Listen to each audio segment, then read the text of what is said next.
An elderly black war veteran, a man whose hands once saved countless lives amid the chaos of Vietnam's battlefields, is gunned down in the streets of his own city, for nothing more than reaching into his pocket to show his ID. Walter Thomas was no threat. He was a healer, a hero, a symbol of sacrifice and honor. But in a world twisted by prejudice and fear, even a decorated veteran isn't safe. This wasn't just a tragic accident or a split-second mistake.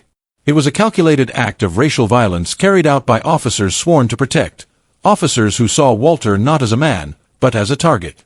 The system that promised justice turned its back, dismissing his death as justified, covering it up with lies and silence. But Walter's story did not end with his last breath. His son, Malik Thomas, is not a man who accepts injustice quietly. A covert Delta Force operative, trained for the most dangerous missions the military has to offer, Malik returns home to find his father murdered and a city shrouded in corruption. What he uncovers is more chilling than he ever imagined: a deeply entrenched network of racist officers known as the Guardians, working with city officials to terrorize black communities and profit from their suffering. Malik's mission is clear: to bring down this corrupt machine from the inside. But this isn't just about revenge. It's about exposing a system that has thrived in the shadows for far too long. It's about honoring his father's legacy of courage and truth, and fighting for the justice the city refused to deliver. Silent Vengeance is not just a story of one man's fight. It's a powerful reckoning with systemic racism, police brutality, and the lengths some will go to maintain power at the expense of innocent lives.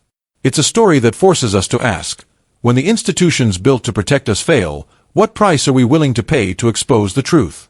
If this story moves you, it's because it's real, a reflection of countless voices silenced for too long.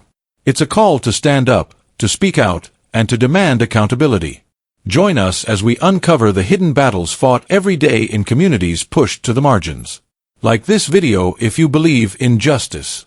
Comment below to share your thoughts, your stories, and your hopes for change. And subscribe to our channel for more powerful narratives that cut through the noise and bring truth to light. Don't forget to hit the bell icon, because every moment matters when the fight for justice is on the line. This is Silent Vengeance, where courage meets truth, and justice is earned by those brave enough to demand it. Walter Thomas wasn't just another elderly black man living in southwest Atlanta. He was a decorated Vietnam War veteran, a retired combat medic who had once saved fellow soldiers under relentless enemy fire. He had stitches on his hands from makeshift surgeries performed in jungle trenches and burn marks on his shoulders from dragging wounded men out of napalm zones. After the war, Walter didn't seek praise or reward. He just wanted peace. He returned home, bought a modest house, and became a quiet force for good in his neighborhood. The children called him Doc Walt. The elders respected him. The young men listened when he spoke, because he never preached, he only told the truth. Walter had made it a habit over the years to carry a small pocket camera. It wasn't for memories or selfies, it was for protection. He'd learned the hard way that documentation was the only armor black people had in the fight against systemic racism. Over time, his footage grew into a personal archive: hours of interactions, traffic stops, racial profiling, and police intimidation, all neatly catalogued in a dusty box under his bed. He knew exactly which officers were harassing which families, how often they patrolled certain streets, and when patterns started to form. Walter wasn't a fighter anymore, but he was still a soldier in his own way, armed with evidence, truth, and relentless patience. On a warm Thursday morning, just after sunrise, Walter drove his aging Chevy pickup to the local market. He needed groceries, and his neighbors knew he liked to get there early. Beat the crowd, say hello to the vendors he'd known for decades, maybe grab a coffee from the corner stand. He never sped. He never made sharp turns. He drove like a man who understood how quickly things could change in a moment. Just a few blocks from his house, the flashing lights appeared behind him. Walter sighed. He already knew which car it was: Officer Danvers and Officer Clay. Two names that came up often in the neighborhood. They liked to check in on black elders, especially those who asked questions or filmed too much. Walter had encountered them before. They were never violent, but always menacing, like wolves in badge and blue. Walter pulled over without hesitation. He kept his hands on the wheel and waited. What happened next unfolded in less than 15 seconds. According to witnesses, Walter rolled his window down calmly. Officer Danvers barked something about a broken tail light, though none of the nearby residents had ever seen anything wrong with his truck. Walter explained that he had his license and registration in his front pocket. He reached slowly, carefully, to retrieve his wallet. And then the shots rang out. 3 of them, echoing through the quiet street like thunderclaps. Walter slumped over the steering wheel, blood pooling on the cracked leather seats. He never even got the wallet out. Neighbors ran to the scene. Some screamed. Others pulled out their phones. Officer Clay stood frozen. Danvers kept shouting that Walter made a sudden move, that he looked like he was going for a weapon. But no weapon was ever found. There was only a wallet, resting half out of Walter's shirt pocket, stained red. The paramedics didn't rush. They were told to secure the scene first. Walter bled out alone in the driver's seat of the truck he had once used to take kids to school, deliver groceries during COVID, and drive veterans to their appointments. By the time the yellow tape went up, the story had already started shifting. The local news ran a headline, "Elderly man killed during police altercation, weapon feared." Social media carried the truth faster. A man with no criminal record, a community hero, had been executed for moving too slowly to grab his ID.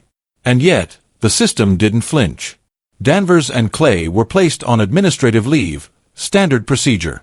Internal Affairs promised a thorough investigation. The footage from the patrol car was mysteriously corrupted. The officers' body cams, which were supposed to auto-activate during any traffic stop, had both conveniently malfunctioned. The people who knew Walter refused to let him become just another statistic. Candles lined the curb by his truck. Posters of his military service were taped to telephone poles. Neighbors gathered at his house in silence, some in tears, others in disbelief. They all knew Walter never posed a threat, not to anyone, not ever. But the person who needed to hear it the most wasn't there yet. Malik Thomas, Walter's only son, was on a military transport halfway across the globe when the call came through. He had just completed a classified mission in Eastern Europe. His phone lit up with dozens of missed calls and a single message from a family friend. "Come home, Malik. They killed your father." In that moment, miles away from Atlanta, the quiet flame of Walter's legacy passed into the hands of a man who was anything but quiet. And justice would never look the same again. Malik Thomas wasn't an ordinary soldier. He was one of the most elite operatives in the U.S. military, a Delta Force legend known in quiet circles for his brilliance under pressure, unmatched precision, and surgical execution of high-risk missions. He had served in every major conflict over the last 15 years, often behind enemy lines, operating in classified theaters most people would never hear about. He was the kind of man governments denied existed, a ghost trained to disappear. But now, for the first time in years, Malik was coming home, and he wasn't returning from war, he was walking into one. When he landed in Atlanta, the city felt different. Colder. Quieter. His father's absence wasn't just emotional, it was structural. Walter Thomas had been a fixture in the community, the kind of man whose daily presence gave people a sense of order, calm, and stability. Without him, the neighborhood felt hollow. As Malik stepped back into his childhood home, the silence said more than any words could. Everything in the house was as Walter had left it. The kitchen radio still sat on the counter, its dial stuck between static and jazz. A worn pair of sneakers rested by the door. On the dining table, Walter's old combat medic badge gleamed under a dusty lampshade. But Malik's eyes were drawn to something far more intentional, a stack of labeled notebooks and flash drives inside a fireproof box, neatly stored under the bed. His father had always been methodical, and now it was clear. He hadn't just documented injustices out of curiosity. He had been building a case. As Malik sifted through the files, a chilling pattern emerged. The same officers appeared again and again. The same tactics. The same families targeted, the same excuses given. What the police had tried to call an isolated incident now looked like part of something much larger. The names of officers Danvers and Clay weren't just in the final report, they were scattered throughout Walter's recordings, notes, and timestamps going back years. Walter had documented a pattern of racial harassment that was systematic, strategic, and sustained. But it went deeper than street-level intimidation. A set of documents tucked inside an envelope caught Malik's attention. Property maps. Eviction notices. Real estate company names. Beneath the police corruption lay something more sinister, a coordinated effort to displace black families from historically black neighborhoods. The officers weren't just abusing power, they were tools in a land grab operation, driving residents out with fear so developers could buy land cheap and flip it for millions. Walter had been following the paper trail, and that had made him dangerous. Malik knew from experience that corruption this embedded didn't survive by accident. It was protected, reinforced, and hidden behind layers of bureaucracy. If his father had reached the core of it, then his murder hadn't been a mistake, it had been a message. But what the killers didn't know was who Walter's son really was. While the public saw Malik as a quiet, respectful man in uniform, his true resume was far more potent. He had trained with international intelligence units, specialized in covert infiltration, and mastered psychological operations. He had dismantled insurgent networks and exposed traitors within foreign governments. Now he was facing a threat on his own soil, and this time it was personal. Within 24 hours of returning home, Malik began building a strategy. He wasn't looking for headlines or public sympathy. He understood systems, how they protected themselves, how they hid their weakest points, and how they collapsed when pressure was applied in the right places. Malik began to identify those points. He created timelines, mapped connections, and started monitoring the movement of key players in Walter's notes. But Malik also knew he couldn't do it alone. For a mission like this, one that required discretion, reach, and skill, he needed people he could trust. Over the years, he had quietly maintained contact with a few former operatives, men and women who had left the service but not the mission. Some were tech experts. Others were surveillance specialists. One had deep knowledge of domestic law enforcement practices. These weren't vigilantes, they were professionals who understood that the rules changed when justice was denied. Malik reached out with a single coded message: "Time to come home. I need eyes, ears, and silence." As pieces started falling into place, it became clear that this wasn't just about two rogue cops. The operation extended into city departments, legal offices, and even real estate firms with direct ties to the police union. At the top of the structure sat a name Malik didn't recognize at first: Commissioner Byron Blake. But as he dug deeper, that name kept surfacing. Campaign contributions, internal policy memos, property deals. Walter's files had already drawn a dotted line. Malik's job was to draw it in ink. He wasn't seeking revenge. He was building a war plan. One based not on emotion, but on strategy, truth, and undeniable evidence. And in the shadows of a broken justice system, the son of a fallen hero was preparing to finish what his father had started. The deeper Malik investigated, the clearer it became. Walter Thomas had stumbled upon a network operating under the radar for nearly a decade. It wasn't just a few bad officers harassing black residents. It was a coordinated, quasi-paramilitary network embedded within Atlanta's law enforcement structure. They called themselves the Guardians.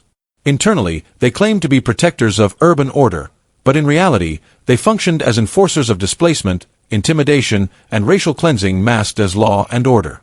The Guardians didn't wear separate uniforms or carry different weapons. Their strength lay in their invisibility. They operated under the banner of legitimate authority. They were officers, detectives, supervisors, and even civilian clerks. But what set them apart was their shared ideology and mission: reclaim high-value real estate from black and low-income residents through systemic harassment, forced removals, and fear. They didn't need to plant drugs or fabricate charges. Their primary tools were repeated traffic stops, noise complaints, surprise inspections, and anonymous tips that justified raids. Always legal on paper.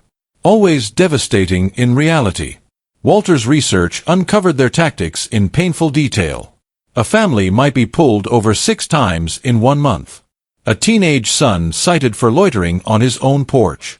Code enforcement citing minor violations that led to escalating fines and eventual evictions. When community leaders pushed back, they were discredited or targeted with investigations. If someone resisted long enough, the pressure turned to violence. Broken windows, fires ruled accidental, and in extreme cases, unexplained deaths. What made the Guardians particularly dangerous was their access to data. They had infiltrated city systems, giving them control over addresses flagged for urban renewal, internal complaints, and even court scheduling. Walter had connected the dots, showing how residents were being systematically funneled out of their homes through legal and extra-legal means, only for that land to be purchased by shell companies and flipped to developers within weeks.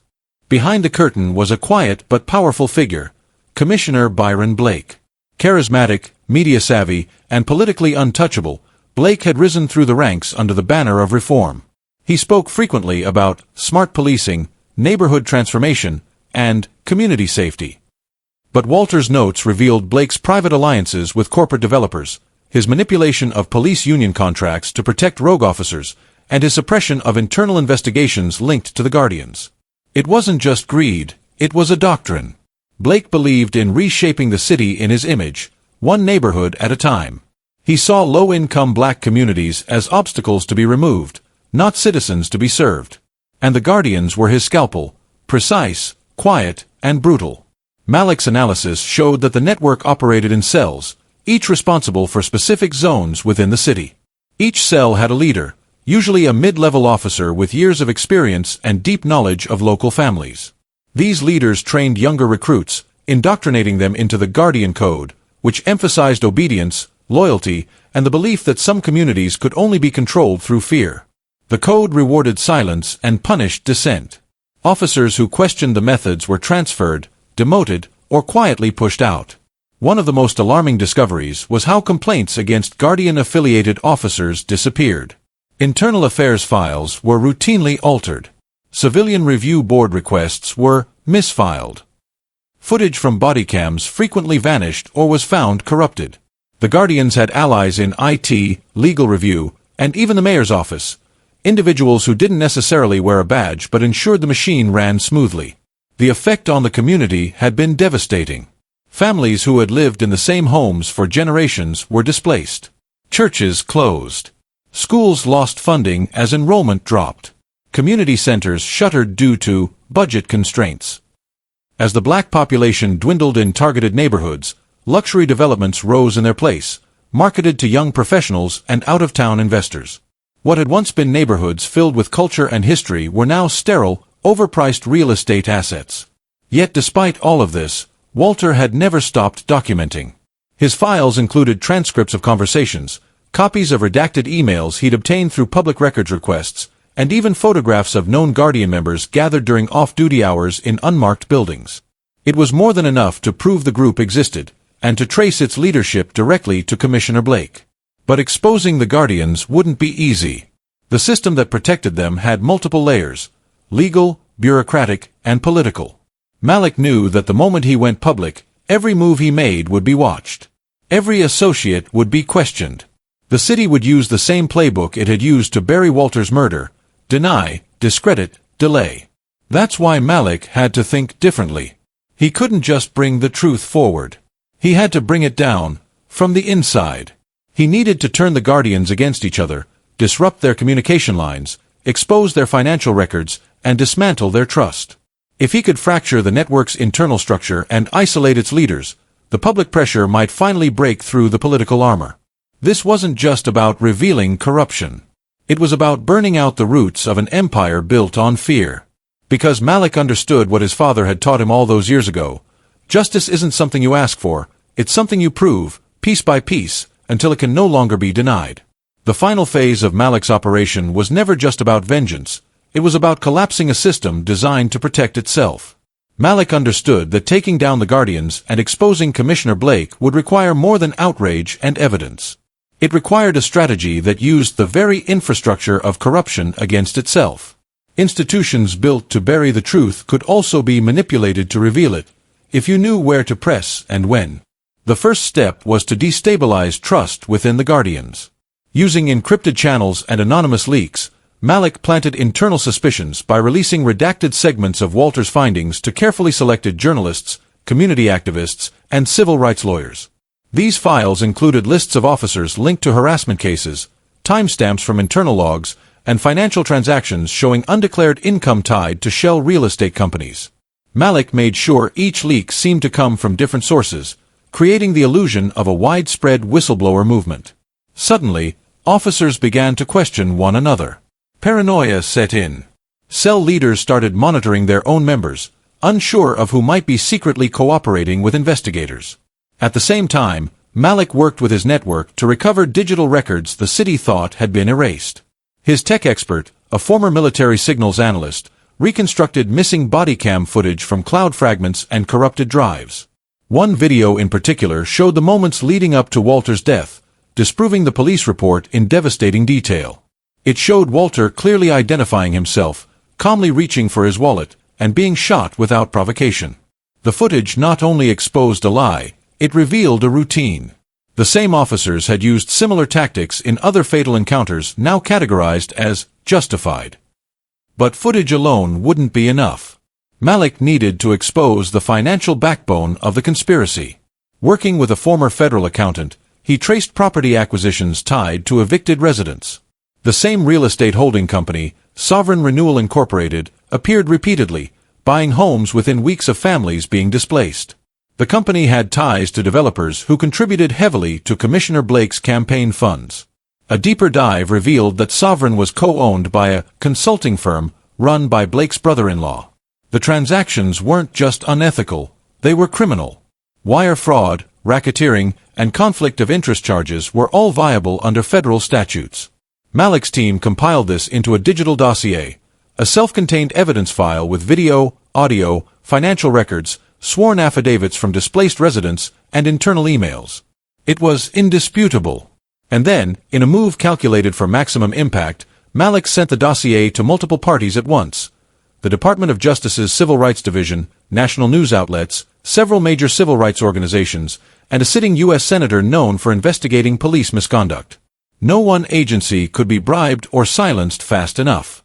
The story spread like wildfire, forcing the city into damage control overnight. Public outcry exploded. Community leaders who had been dismissed for years suddenly had a platform. Local media, once complicit in downplaying violence in black neighborhoods, began airing hour-long specials. Protesters flooded the streets, not in chaos but in coordinated displays of unity. Murals of Walter Thomas appeared on buildings. Hashtags bearing his name surged nationally. Civil lawsuits were filed en masse. Officers named in Malik's leak were placed on leave or quietly resigned. Commissioner Blake, once seen as untouchable, found himself cornered. His press appearances were cancelled. Donors pulled their support. Political allies began distancing themselves. A grand jury was convened, and federal investigators launched probes into city finances and law enforcement records. Malik didn't need to confront Blake in person. The truth, properly weaponized, did it for him. But the real victory wasn't in seeing Blake fall. It was in watching the community rise. Neighborhoods once terrorized by silence began speaking out. Tenants' associations formed coalitions. Displaced families were interviewed by major news outlets, their stories finally heard. Malik's exposure of the Guardians empowered people to demand long-overdue accountability, not just from police, but from city officials, landlords, and developers complicit in the abuse. More importantly, reforms began where they had long been denied. A federal monitor was assigned to the Atlanta Police Department. A civilian oversight board with real power was created. State prosecutors reopened 5 old cases previously ruled as accidental deaths.